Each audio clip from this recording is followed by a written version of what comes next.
નમસ્કાર મિત્રો આજની વિડીયોમાં વાત થશે દેશ અને દુનિયાના સુપરફાસ્ટ સમાચારની। સૌપ્રથમ વાત કરીએ તો ગુજરાતમાં ફેલાઈ રહ્યા છે કોરોનાના કેસ। ગત 24 કલાકમાં કોરોનાના 185 કેસ નોંધાયા છે। ગુજરાતમાં કોરોનાનો ત્રાસ વધી રહ્યો છે। નવા આંકડા જાહેર કરાયા તે અનુસાર રાજ્યમાં છેલ્લા 24 કલાકમાં કોરોનાના નવા 185 કેસ નોંધાયા છે। 32 દર્દીઓ હાલ હોસ્પિટલમાં સારવાર હેઠળ છે। 948 દર્દીઓ હોમ આઇસોલેશનમાં છે। હાલ રાજ્યમાં કોરોનાના 980 કેસ એક્ટિવ છે। મિત્રો, અન્ય મહત્વના સમાચારની વાત કરીએ તો 500 રૂપિયાની નોટો પર પ્રતિબંધ મૂકો। આંધ્રપ્રદેશના સીએમ એન ચંદ્રબાબુ નાયડુએ દેશમાંથી ભ્રષ્ટાચાર નાબૂદ કરવા માટે મોટું નિવેદન આપ્યું છે। તેમણે કહ્યું છે કે ભ્રષ્ટાચારનો અંત લાવવા માટે મોટા મૂલ્યની નોટો બંધ કરવી જોઈએ। કહ્યું છે કે દેશમાં ફક્ત 100 અને 200 રૂપિયાની નોટો જ ચલણમાં આવી જોઈએ અને 500 રૂપિયાની નોટો બંધ કરવી જોઈએ। જ્યાં સુધી આપણે ચલણમાંથી મોટા મૂલ્યની નોટો દૂર નહીં કરીએ ત્યાં સુધી ભ્રષ્ટાચાર તેના મૂળમાંથી નાબૂદ થશે નહીં। મિત્રો, અન્ય મહત્વના સમાચારની વાત કરીએ તો ક્લાઇમેટ ચેન્જ અને તેના વૈશ્વિક પડકારો સામે આવી રહ્યા છે। ક્લાઇમેટ ચેન્જ આજે વિશ્વ સામેનો સૌથી મોટો પડકાર છે। ગ્લોબલ વોર્મિંગ, અસામાન્ય હવામાન પલટો અને સમુદ્રની સપાટીમાં વધારો જેવા મુદ્દાઓ પર્યાવરણ અને માનવ જીવન ઉપર ગંભીર અસરો ઊભી કરી રહ્યા છે। વિશ્વભરની સરકારો અને વૈજ્ઞાનિકો આ સમસ્યાનો સામનો કરવા માટે રિન્યુએબલ એનર્જી, પ્રદૂષણ નિયંત્રણ અને વન સંરક્ષણ જેવા ઉપાયો ઉપર ધ્યાન કેન્દ્રિત કરી રહ્યા છે। મિત્રો, અન્ય મહત્વના સમાચારની વાત કરીએ તો મધમાખીઓ ઊંઘતી વખતે પણ ઉડી શકે છે। પ્રાણી જગતમાં ઘણા આશ્ચર્યજનક તથ્યો છુપાયેલા છે। શું તમે જાણો છો કે મધમાખીઓ એકમાત્ર જીવો છે જે ઉડતી વખતે પણ ઊંઘી શકે છે? જ્યારે તેઓ ફૂલોમાંથી રસ એકત્રિત કરતી હોય ત્યારે તેઓ ખૂબ જ ટૂંકા ગાળા માટે સૂઈ જાય છે।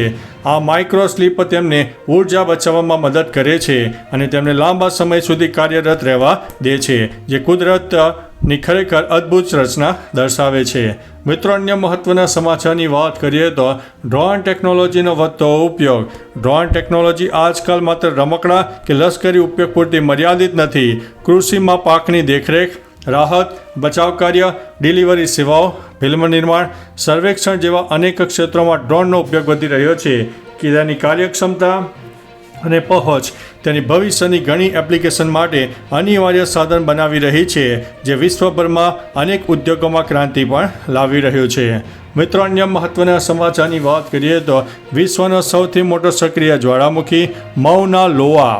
મૌના લોઆ એ પૃથ્વી પરનો સૌથી મોટો સક્રિય જ્વાળામુખી છે, જે હવાઈના બિગ આઇલેન્ડ પર આવેલો છે। તે સમુદ્ર તળથી લગભગ 4169 મીટર ઊંચો છે અને તેનો કુલ જથ્થો 75,000 ક્યુબિક કિલોમીટરથી વધુ હોવાનો અંદાજ છે। તેની વિશાળતા અને લાવા પ્રવાહને ઇતિહાસ તેને ભૂસ્તરશાસ્ત્રનો એક અદ્ભુત નમૂનો બનાવે છે, જે વૈજ્ઞાનિકો માટે સતત સંશોધનનો વિષય છે। મિત્રો, અન્ય મહત્વના સમાચારની વાત કરીએ તો ભાજપનું સૌથી મોટું અભિયાન શરૂ। ભાજપનું રાષ્ટ્રવાદી અભિયાન ગઈકાલથી શરૂ થઈ ગયું છે।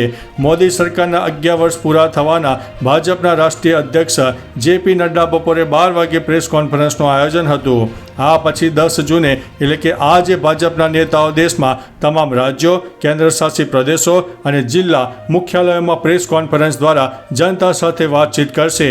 11 જૂને આ ઝુંબેશ જિલ્લા સ્તરે પહોંચશે, જેથી પાર્ટીની સિદ્ધિઓનો સંદેશ દરેક ગામ સુધી પહોંચી શકે। મિત્રો, અન્ય મહત્વના સમાચારની વાત કરીએ તો ગઈકાલથી શૈક્ષણિક સત્રનો પ્રારંભ થઈ ચૂક્યો છે। શાળાઓમાં 35 દિવસનું ઉનાળુ વેકેશન પૂર્ણ થયું છે। આ સાથે ગઈકાલથી ગુજરાતમાં શૈક્ષણિક સત્રનો પ્રારંભ થયો।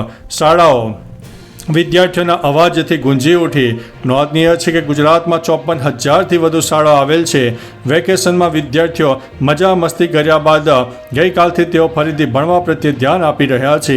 વિવિધ શાળાઓમાં વિદ્યાર્થીઓનું સ્વાગત પણ કરવામાં આવ્યું હતું। મિત્રો, અન્ય મહત્વના સમાચારની વાત કરીએ તો મોટો ખુલાસો, પત્ની જ હત્યારો નીકળી છે। ઇન્દોરના રાજા રઘુવંશીના હત્યા કેસમાં એક મોટો ખુલાસો થયો છે।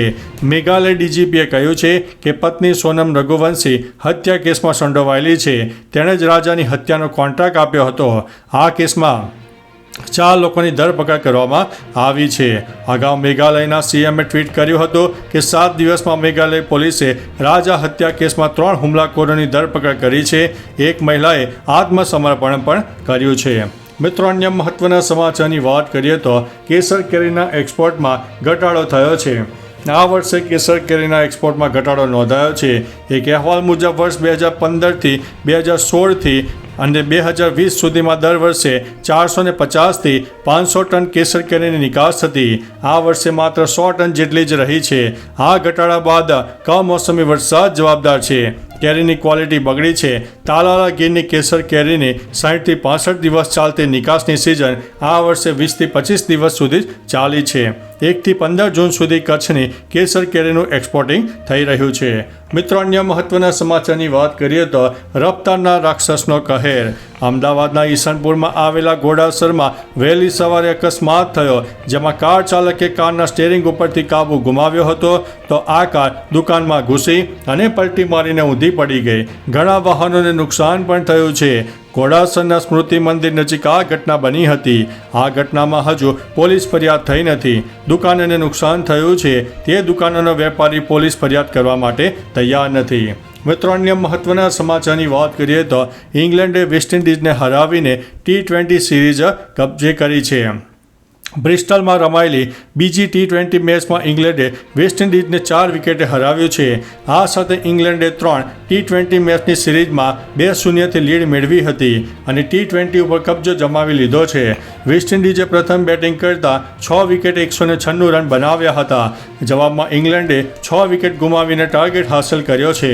વેસ્ટ ઇન્ડિઝ તરફથી અલ્ઝારી જોસેફે સૌથી વધુ 2 વિકેટો લીધી હતી. મિત્રો, અન્ય મહત્વના સમાચારની વાત કરીએ તો બનાસકાંઠામાં ચૂંટણી પ્રચાર માટેના વાહનોના ઉપયોગ માટે પૂર્વ પરવાનગી લેવી ફરજિયાત. વડોદરાના માંજલપુર વિસ્તારમાં ગંભીર અકસ્માત સર્જાયો, જેમાં GIDC રોડ પર 2 બાઇક ચાલકો સામસામે અથડાયા અને 4 લોકો ગંભીર રીતે ઈજાગ્રસ્ત થયા છે. રાજકોટમાં લૂંટ વિથ મર્ડર કેસના આરોપી ઝડપાયા છે, જેમાં કિશન વાઢેર અને સ્નેહલબા ગોહિલની ધરપકડ કરવામાં આવી છે. મિત્રો, અન્ય મહત્વના સમાચારની વાત કરીએ તો શેખ હસીનાના કાકા અત્યારે ફરાર થઈ ગયા છે. શેખ હસીનાના કાકા શેખ કબીર દેશ છોડીને સિંગાપોર ચાલ્યા ગયા છે.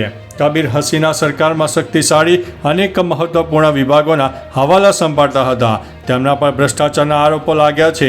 કબીરના ફરાર થવાના સમાચારથી બાંગ્લાદેશમાં રાજકીય ઉથલપાથલ વધુ તીવ્ર બની છે.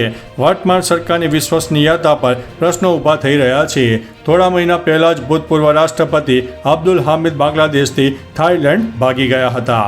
તો ચાલો મિત્રો, ફરીથી દેશ અને દુનિયાના સુપરફાસ્ટ સમાચાર લઈને મળતા રહીશો. ત્યાં સુધી અમને રજા આપશો. નમસ્તે.